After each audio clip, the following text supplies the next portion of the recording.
Big pass Tamil season 9 பிரம்மாண்டமா தொடங்கப்பட்டு நேத்து இறுதிக்கட்டத்தை எட்டுனுச்சு. அதுலயும் டைட்டில் வின்னரா திவ்யா கணேஷ் தான் அறிவிக்கப்பட்டாங்க. அண்ட் ரன்னர் அப்பா சபரி வந்திருந்தாரு. இந்நிலையில பிக் பாஸ் நிகழ்ச்சி முடிவடைந்து சபரி வீட்டுக்கு போனப்போ கோலாகலமா வரவேற்றிருக்காங்க அவங்களுடைய குடும்பத்தினர் அண்ட் ஃப்ரெண்ட்ஸ் எல்லாருமே. இந்த வீடியோ இப்போ சோஷியல் மீடியால வைரலாயிட்டு வருது. பிக் பாஸ் நிகழ்ச்சி ஆரம்பிச்சதுல இருந்தே ஒரே சண்டையா இருந்தது.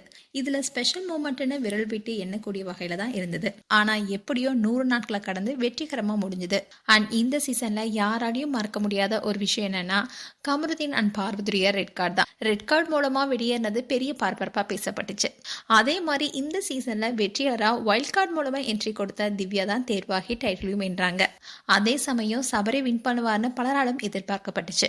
ஆனா அவர் மக்கள் மனசை வென்றிருக்காரு என்பதை யாராலுமே மாற்ற முடியாது. சபரி பிக் பாஸ்க்கு முன்னாடி சிறிய நடிகரா மக்களுக்கு அறிமுகமாக இருந்தாலும் பிக் பாஸ் அவருக்கு மிகப்பெரிய பிரபலத்தை கொடுத்திருக்குன்னு தான் சொல்லணும். இதை தொடர்ந்துதான் அவர் பிக் பாஸ் வீட்டை விட்டு வெளியே வந்த உடனே அவருக்கு அதிகமான கடவுள் நம்பிக்கை இருப்பதனாலேயே பிக் பாஸ் வீட்டை விட்டு போன உடனே வடபழனி முருகன் கோவிலுக்கு போய் சாமி தரிசனம் செஞ்சிருக்காரு.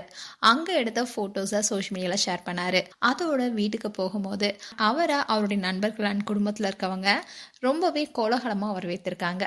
கார் மேல உட்கார வச்சு ஊர்வலமாவும் அழைத்து செல்லப்பட்டாரு.